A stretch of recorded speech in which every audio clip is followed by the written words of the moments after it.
Shalom saudara-saudaraku yang terkasih, apa kabar? Saya percaya saudara tetap dalam kasih Tuhan, berkat Tuhan, perlindungan Tuhan, penyertaan Tuhan. Amin. Saya percaya saudara-saudara semuanya sehat, kuat, diberkati berlimpah. Amin. Puji nama Tuhan. Terima kasih sudah terus mau berkunjung ke channel saya.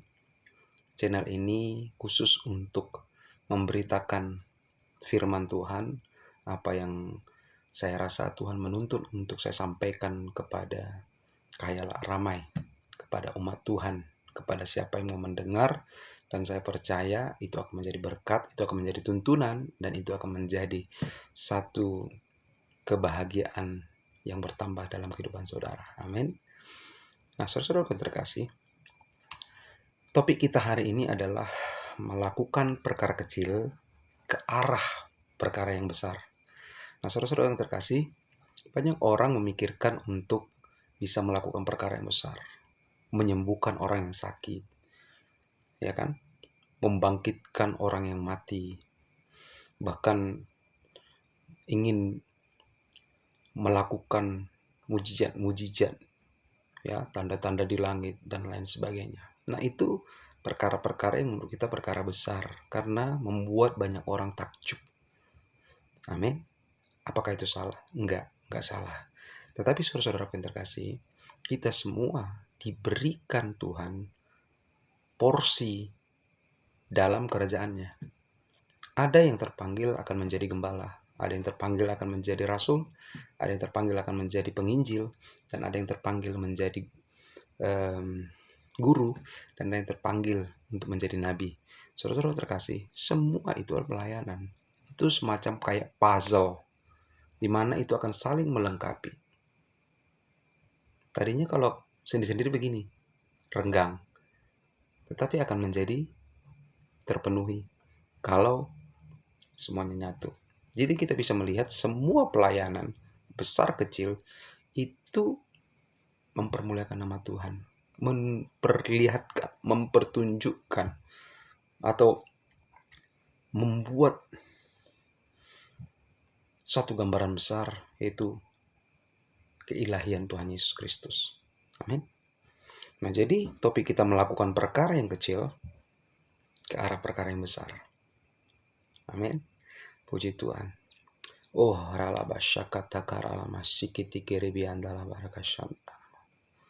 saya berdoa untuk setiap kami Tuhan yang mendengarkan, Tuhan berikan pengurapan, supaya kami mengerti, supaya kami tahu, dan supaya kami bisa tetap dalam keadaan sukacita melakukan pelayanan di mana Engkau telah taruhkan kami. Apapun pelayanan itu Tuhan, semua untuk kemuliaan, kebesaran nama Yesus Kristus. Engkaulah Tuhan kami. Engkaulah Tuhan dari setiap pelayanan kami. Terima kasih dalam nama Yesus. Amin. Nah, saudara-saudara yang terkasih, melakukan perkara kecil ke arah perkara yang besar. Dalam Lukas pasal 16 ayat 10, firman Tuhan katakan, barang siapa setia dalam perkara-perkara kecil, ia setia juga dalam perkara-perkara besar. Dan barang siapa tidak benar dalam perkara-perkara kecil, ia tidak benar juga dalam perkara-perkara yang besar. Nah, saudara-saudara yang terkasih, semua pelayanan dari hamba-hamba Tuhan itu dimulai dari pekerjaan yang kecil. Mungkin disuruh, mungkin sebagai membantu-bantu bersih-bersih. Mungkin ya disuruh untuk menjadi teman melayani dalam perjalanan dengan hamba-hamba Tuhan. Banyak kita rasa itu kecil. Tetapi saudara yang terkasih, kepercayaan itu nggak kecil. Tuhan memberikan kepercayaan saudara untuk masuk dalam kerajaannya, untuk masuk dalam pelayanan. Itu dimulai dari saudara respon. Amin. Sekali lagi saya katakan, tidak salah untuk melakukan pelayanan yang besar. Nggak salah. Dan saya berdoa itu yang saudara lakukan. Amin. Urabaka shatakana maya karamu. Biar urapan Tuhan mengalir berlimpah kepada saudara. Biar kiranya panggilan itu semakin nyata dalam kehidupan saudara. Dan biar kiranya kuasa dari tempat tinggi itu mengalir melalui pelayanan saudara. Amin. Saya dukung, saya doakan, dan saya nubuatkan, saya perkatakan saudara melakukan perkara yang besar. Amin. Amin. Puji Tuhan. Nah, saudara-saudara yang terkasih, barang siapa setia dalam perkara kecil, ia setia juga dalam perkara besar. Barang siapa tidak benar dalam perkara kecil, dia nggak benar juga dalam perkara yang besar.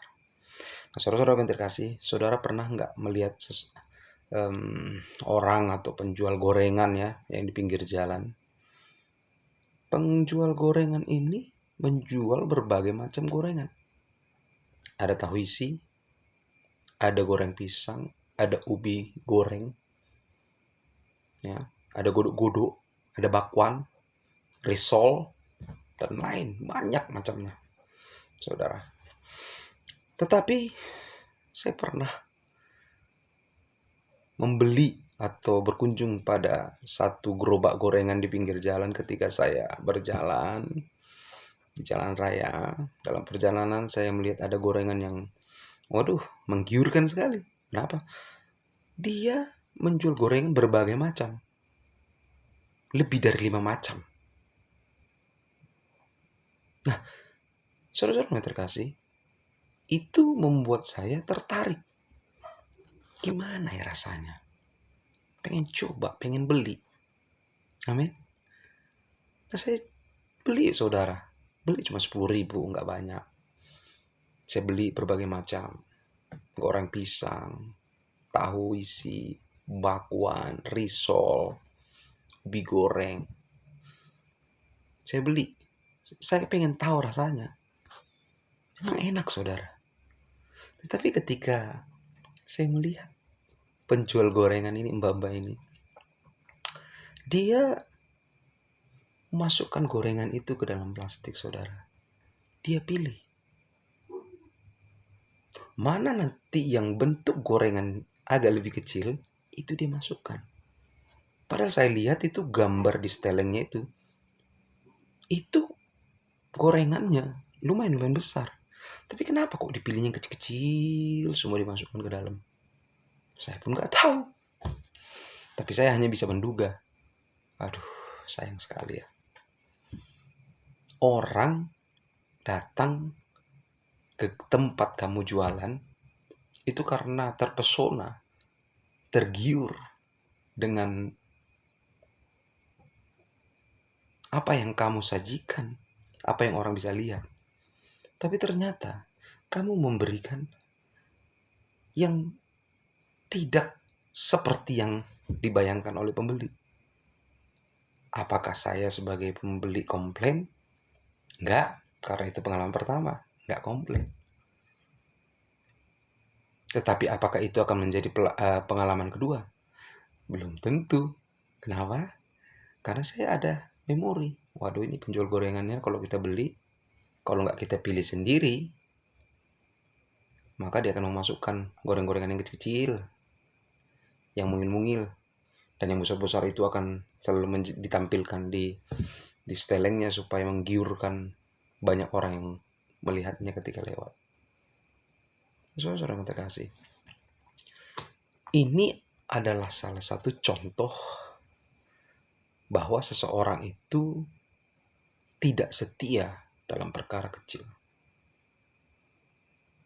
Kenapa saya bilang begitu? Begitu banyak orang yang lalu lalang beli gorengan, saudaraku. Kenapa? Karena dia melihat, dia membayangkan, waduh, banyak jenis gorengan di gerobak ini. Penjualnya menjual banyak macam dari goreng-gorengan. Dan gorengannya terlihat bentuknya agak lebih besar. Jadi kalau membeli satu gorengan 1.000 perak, nggak rugi. Malah ya udah deh. Ya kan? Beli 10.000 hanya dapat 10 biji. Nah, saudara-saudara yang terkasih, ketika orang lain datang berkunjung dan mulai menikmati daripada gorengan yang dia beli tadi. Waduh, dia berpikir, kok aku dapat yang kecil-kecil semua ya? Yang besar-besar itu tadi kok tinggal semua di situ? Gak enak nih. Walaupun gorengannya itu rasanya enak, saudara, tapi diingat oleh pembeli, waduh, gak bener nih. Malah pembeli itu berpikir, nanti kalau sekali lagi aku datang mau beli gorengan, aku akan pilih sendiri, ambil sendiri. Jangan pembelinya yang ambilin. Aku yang masukkan dalam plastik dan aku yang pilih mana yang kusuka. Nah, jadi begitu, saudara. Akhirnya apa? Transaksi jual beli itu jadi terganggu.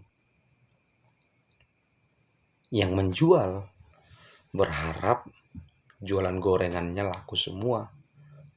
Yang beli berharap dia menikmati gorengan yang seperti yang dia lihat ketika dia melewati gerobak itu. Gorengan yang besar dan macamnya banyak. Tapi ternyata ketika dikasih, ternyata gorengannya kecil-kecil. Ada yang salah di situ, saudara. Nah, jadi kalau saudara dalam pelayanan, orang melihat gereja saudara besar. Bangga orang bisa masuk dan menjadi bagian dalam komunitas saudara. Tetapi ketika di dalam, orang baru akan merasa, waduh, kok pelayanannya kok setengah-setengah ya. Waduh, pelayanannya kok enggak ini deh. Aduh, kalau model gini dah, aku bisa melayani lebih bagus lagi. Nah, akhirnya apa, saudara? Saudara akan dilihat oleh pelayan di gereja tersebut menjadi orang yang sombong. Padahal enggak. Dan saudara melihat pelayanan yang dilakukan di gereja tersebut tidak menghargai Tuhan sama sekali. Nah, di sini yang terjadi miscommunication. Saudara berpikir bahwa mereka akan pasti melakukan seperti ini. Tapi ternyata tidak sesuai ekspektasi. Dan mereka melihat saudara sebagai jiwa baru yang harus dituntun, didorong-dorong dulu. Gak usah deh banyak-banyak melayani dulu. Datang, duduk, diam, ikut pemuritan, ikut cell group, ikut dulu pelayanan bantu-bantu. Pada level saudara gak di situ. Saudara ingin merasakan yang lebih dahsyat lagi daripada pengalaman yang saudara dapatkan. Makanya saudara lihat, ini gereja besar. Ekspektasinya apa? Waduh, pelayanan pasti the best. Mereka akan membuat pelayanan yang ada di gereja tersebut the best. Salah nggak? Nggak salah. Kalau saudara berharap seperti itu untuk masuk ke dalam satu gereja yang besar, nggak salah. Karena gereja-gereja besar sekarang ada yang sudah ikutin standar ISO, ada yang sudah mengikuti standar ini itu. Demi apa? Demi menyempurnakan pelayanan dalam gereja mereka yang besar.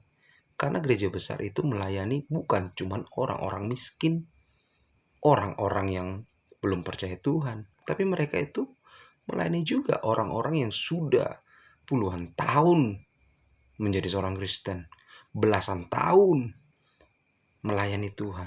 Dan mereka akan berpikir, konsepnya adalah bagaimana memenuhkan semua kebutuhan daripada jemaat yang mereka miliki.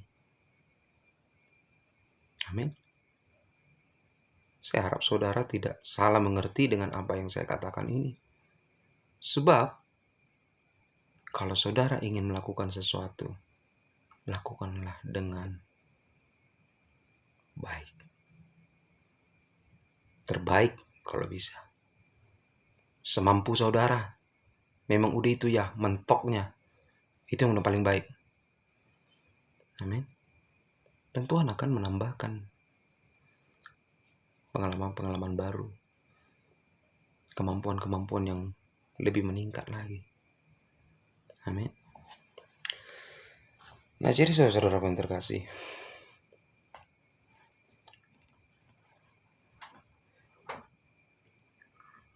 melayani Tuhan itu adalah melayani dengan segenap hati. Kolose 3 ayat 23 mengatakan, apapun juga yang kamu perbuat, perbuatlah dengan segenap hatimu, seperti untuk Tuhan dan bukan untuk manusia. Kalau engkau melayani, all out, sepenuh hati. Kalau memang kemampuanmu masih di bawah rata-rata, tapi engkau melakukan segala sesuatu pelayanan yang dipercayakan kepadamu dengan maksimal, saya percaya Tuhan tidak marah. Dan saya percaya Tuhan malah menambahkan ilmu-ilmu baru dalam kehidupan saudara. Dan saya percaya pelayanan yang saudara lakukan memang tarafnya masih di situ, dan orang yang dilayani juga taraf segitu, saudara terkasih. Amin. Kolose 3 ayat 23. Lakukan semuanya hanya untuk Tuhan. Tuhan dipermuliakan, Tuhan disembah, Tuhan diceritakan, dimasyurkan dalam orang-orang, dalam kehidupan orang-orang yang saudara layani. Amin. Amin, saudara. Jadi kita harus punya mindset. Do the best. Lakukan yang terbaik. Walaupun plan yang saudara lakukan hanya untuk menemani hamba Tuhan. Amin. Nah, saudara-saudara yang terkasih, kita memerlukan pelayan-pelayan yang do the best. Melakukan perkara-perkara kecil dengan sempurna. Amin. Banyak pelayanan besar saudara. Tetapi itu pun hanya segelintir juga orang besar yang bisa melakukannya. Dan banyak sekali pelayanan yang kecil-kecil itu lebih banyak hamba Tuhan yang melayani. Pelayanan kecil-kecil semua, pelayanan di desa banyak, lebih banyak jumlahnya saudara yang terkasih. Tetapi mereka ini semua berasal dari yang kecil menuju yang besar. Saudara-saudara yang terkasih, himpitan dunia ini dan perubahan zaman ini terus terjadi. Mungkin sekian menit, mungkin sekian jam, sekian minggu, bulan, tahun, terus berubah. Dan zaman membutuhkan hamba-hamba Tuhan yang sesuai dengan zamannya. Dia bisa melayani sesuai dengan zamannya. Dan dia tidak ketinggalan zaman. Dan dia terus bisa melayani Tuhan, mempermuliakan Tuhan dengan kemampuan yang dimilikinya untuk zamannya dia. Amin. Lukas pasal 10 ayat 2. Katanya kepada mereka, tuaian memang banyak, tetapi pekerja sedikit. Karena itu mintalah kepada Tuhan yang empunya tuaian, supaya ia mengirimkan pekerja-pekerja untuk tuaian itu. Saudara-saudara yang terkasih, di zaman yang penuh dengan AI, teknologi, ya, electric vehicle, semuanya serba listrik, semuanya serba komputerisasi. Kita perlu hamba-hamba Tuhan yang mahir akan teknologi, akan ilmu pengetahuan. Kita perlu. Jangan semuanya kita, karena kita hamba Tuhan yang sudah belasan tahun melayani, alah, kamu yang masih muda-muda cuma tahu AI, saya sudah makan asam garam. Padahal saudara, yang pelayan tua sudah nggak zaman. Dia juga pelayan tua ini ketika melakukan pelayanan kuno. Dan dia bertahan dan dia memaksa karena dia adalah pemimpin di situ. Aduh, sayang sekali. Sayang sekali. Kita ini mempermuliakan Tuhan. bukan mempermuliakan manusia. Saudara harus sadar itu.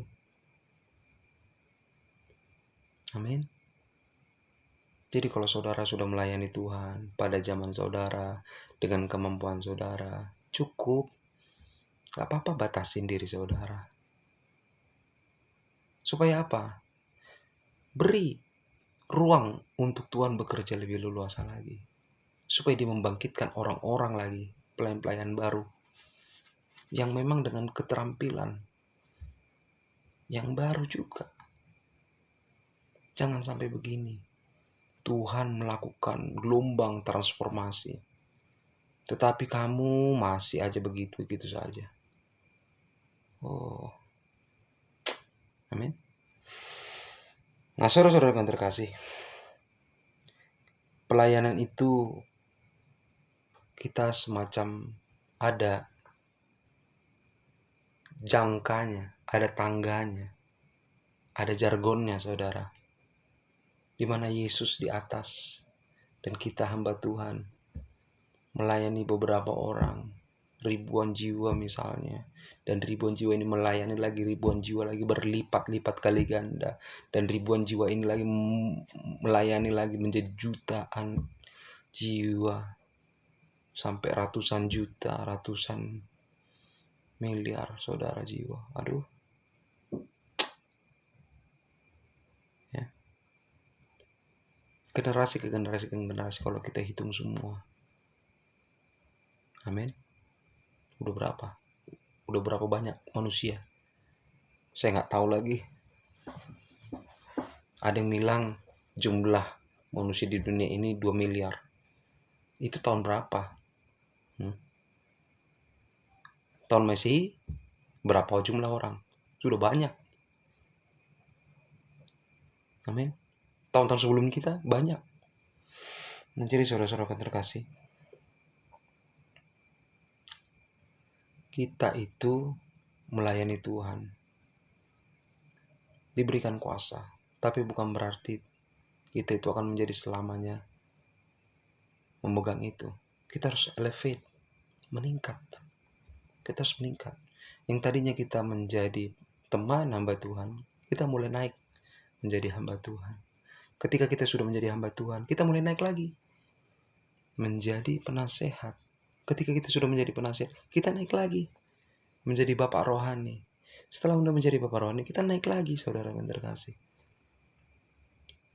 Amin. Harus begitu. Tidak di bawah terus. Untuk apa kamu mahir di bawah?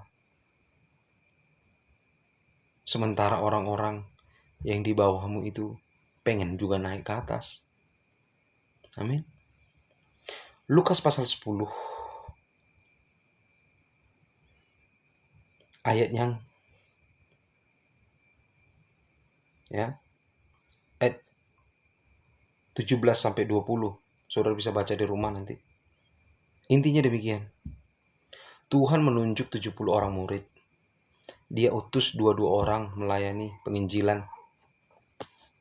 Amin. Dan 22 orang yang melayani penginjilan ini itu berhasil, saudaraku. Mereka melakukan mujizat-mujizat, tanda-tanda ajaib. Banyak orang percaya, banyak orang disembuhkan. Dan ketika mereka kembali dari pelayanan penginjilan itu, mereka bilang, Yesus, kami melakukan ini. Yesus bilang apa? Bagus. Tetapi gak usah kamu bangga dengan pekerjaan itu. Banggalah kalau namamu itu tercatat di surga. Dan banggalah kamu kalau orang-orang yang kamu layani itu tercatat namanya di surga.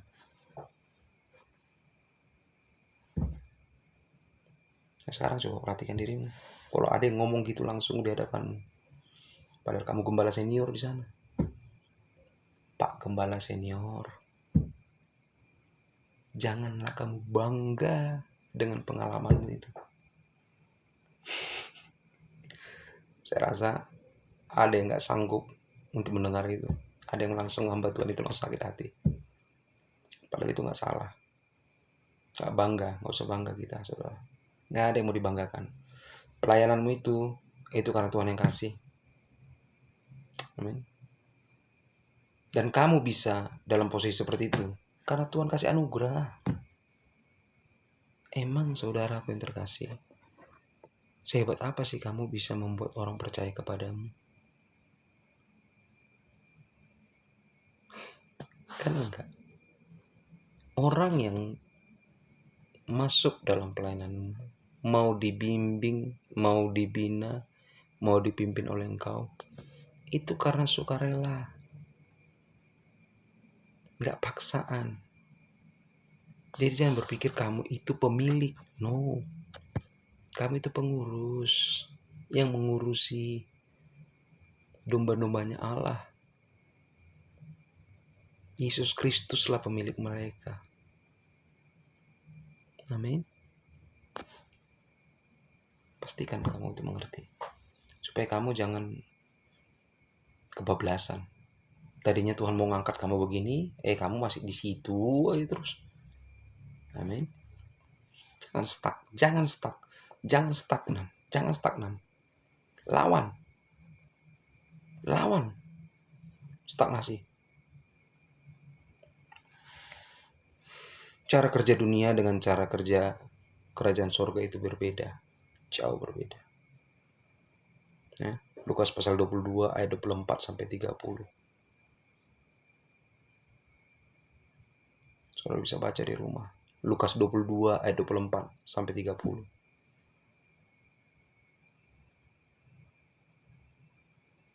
Yang menjadi pelayanmu adalah yang termuda, kata dunia. Kalau kamu masih muda, kamu jadi pelayan. Tapi Yesus mengatakan, kamu yang tua, kamulah yang seharusnya melayani. Amin.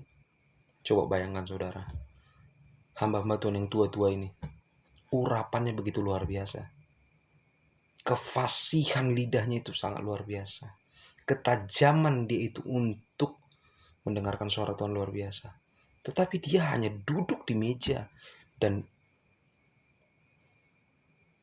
berada di kantor sepanjang hari.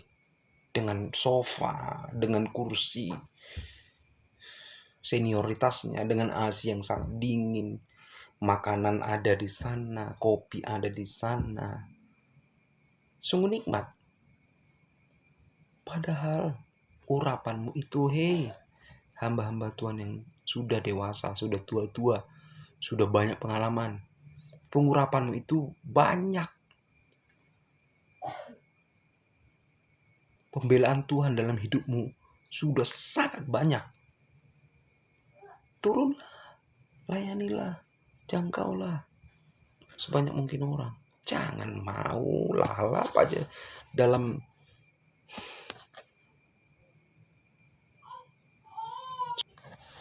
jangan lalap hanya dalam struktur aja. Bebaskan dirimu. Layani Tuhan segenap hati. Karena kau sudah punya banyak. Kau sudah menghasilkan banyak. Amin. 1 Korintus 12 ayat 22. Malahan justru anggota-anggota tubuh yang nampaknya paling lemah, itulah yang paling dibutuhkan. Saudara lihat, di pelayanan saudara, mana yang paling lemah? Itu yang paling dibutuhkan. Karena dia itu yang akan menghadapi masa-masa mendatang. Kemampuan yang Tuhan taruh dalam hidupnya itu lebih hebat daripadamu. Kenapa? Karena dia akan menjadi pelayan untuk masanya dia. Saudara-saudara yang terkasih, firman Tuhan katakan setiap orang ada masanya. Ada masanya saudara. Kamu gak selamanya hidup di dunia ini. Dan kamu gak selamanya berkuasa di dunia ini. Orang hebat itu selalu ada batas.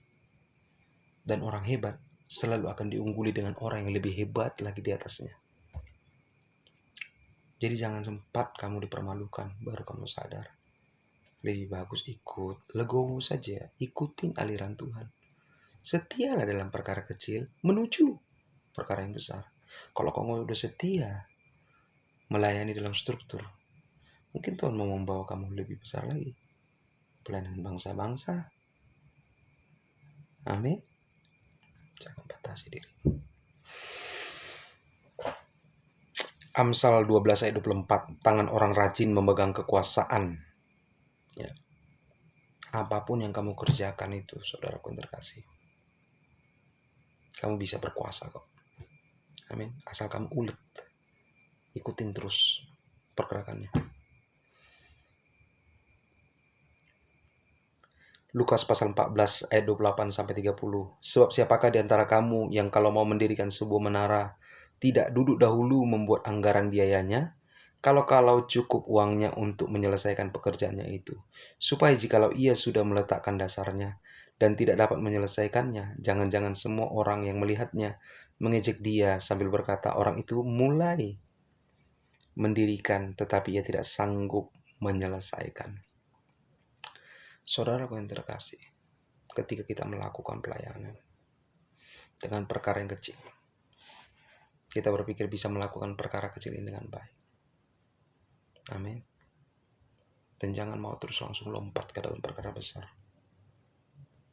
Mungkin kamu bisa dengan segala cara. Kamu dekat dengan pemimpin. Kamu bisa atur semua regulasinya. Tetapi kamu tidak bisa mempertahankan pelayanan ketika engkau di atas. Sama-sama sia-sia.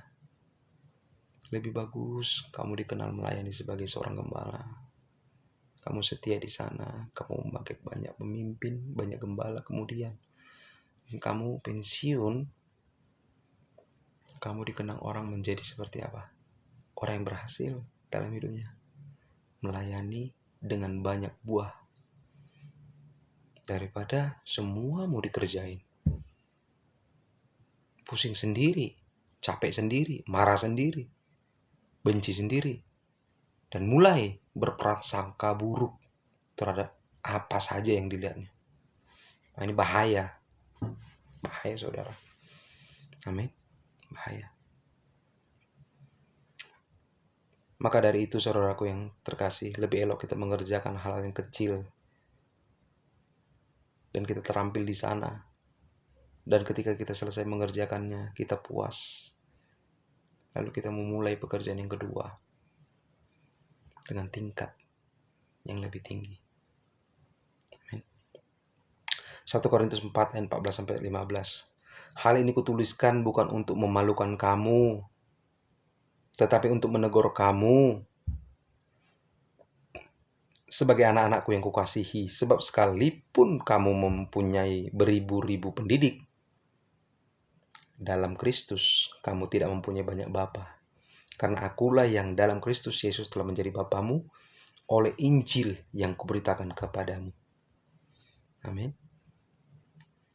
Semua yang saya ceritakan tadi itu bukan untuk mempermalukan kamu dan merendahkan kamu, enggak. Mohon maaf. Tapi untuk apa? Untuk menegur. Jangan terbuai dengan perkara yang kecil saja. Masuklah dalam perkara yang besar. Amin.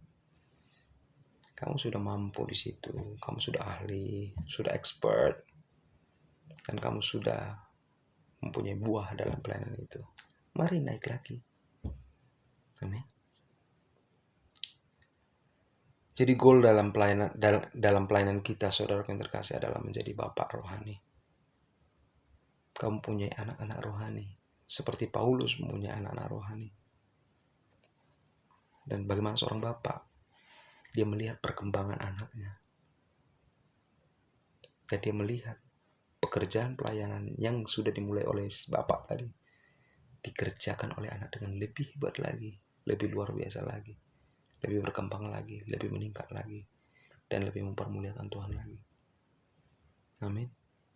Percayalah saudara, saya sekarang ini ahli dalam berbagai bidang, yes.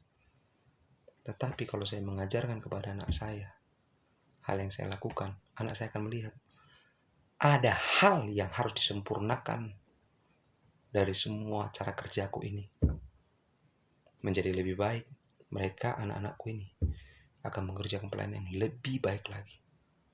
Sehingga ketika aku menyerahkan posisiku kepada anak-anakku, aku melihat mereka mengerjakan dengan lebih baik. kehormatan yang diberikan anak-anakku kepadaku adalah apa? Sebagai senior, penasehat, bapak rohani, pembimbing, pembina. Amin, saudaraku. Jadi, melakukan perkara yang kecil menuju arah perkara yang besar. Lihatlah gambaran kecil pelayanan yang kau lakukan sekarang. Ketika kau melayani 200 orang, dan 200 orang ini bangkit dan menjadi pelayan, akan berlipat ganda.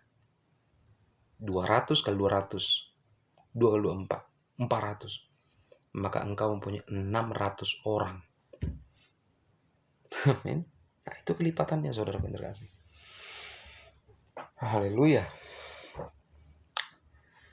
Lukas pasal 13 ayat 18 sampai 19. Maka kata Yesus, seumpama apakah hal kerajaan Allah dapat diumpamakan? Ya, kerajaan Allah diumpamakan sebagai biji sawi yang diambil dan ditaburkan orang di kebunnya. Biji itu tumbuh dan menjadi pohon, dan burung-burung di udara bersarang pada cabang-cabangnya. Itulah pelayanan kita, saudaraku.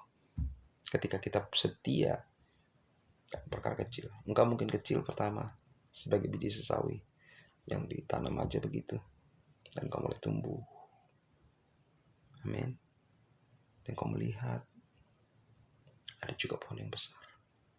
Kau naik terus, dan kau melihat pohon itu begitu besar, dan kau pengen menjadi pohon yang besar. Hujan anugerah daripada Tuhan itu menyiramimu, memberkatimu. Matahari yang disediakan Tuhan bagimu membuat engkau bisa berfotosintesa, mengolah makananmu, dan engkau bisa tumbuh naik terus dalam anugerah Tuhan. Dan kau menjadi besar. Dan ketika kau menjadi besar, engkau pun secara tidak menyadarinya, rupanya hewan-hewan di sekitarmu itu sudah mulai berteduh. Pohon yang besar di hutan akan menjadi tempat perlindungan dari panas, dari hujan. Amin. Bayangkan, saudara,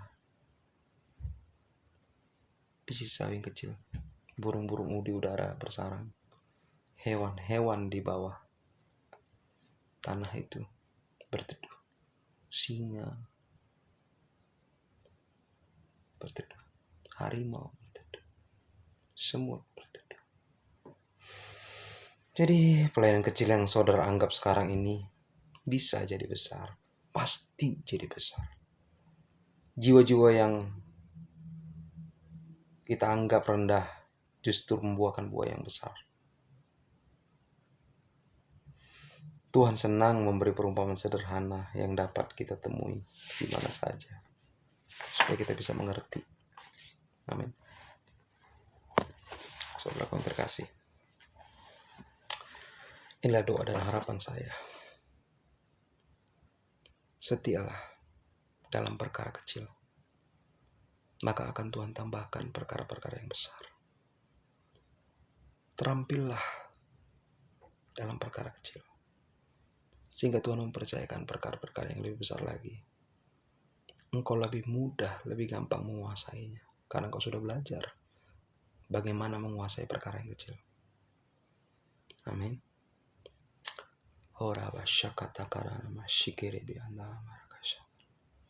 Tuhan memberkati engkau dalam masa muda. Tuhan memberkati engkau dalam hari-harimu. Biar kiranya Tuhan memberkati berlimpah-limpah. Masuk dalam pelayanan, masuk dalam pengalaman, masuk dalam jabatan, masuk dalam kemuliaan yang lebih besar lagi bersama Kristus. Tuhan memberkatimu, membawamu terus dalam kerajaannya, melayani jiwa-jiwa, menjangkau yang terhilang, dan menjadi berkat dalam nama Yesus. Dalam nama Yesus. Amin. Saudara yang terkasih, melakukan perkara yang kecil ke arah perkara yang besar, saudara. Jangan berhenti di situ. Lakukan perkara kecil, tapi ke arah perkara yang besar. Amin. Amin. Tuhan Yesus memberkati saudara. Shalom. Haleluya.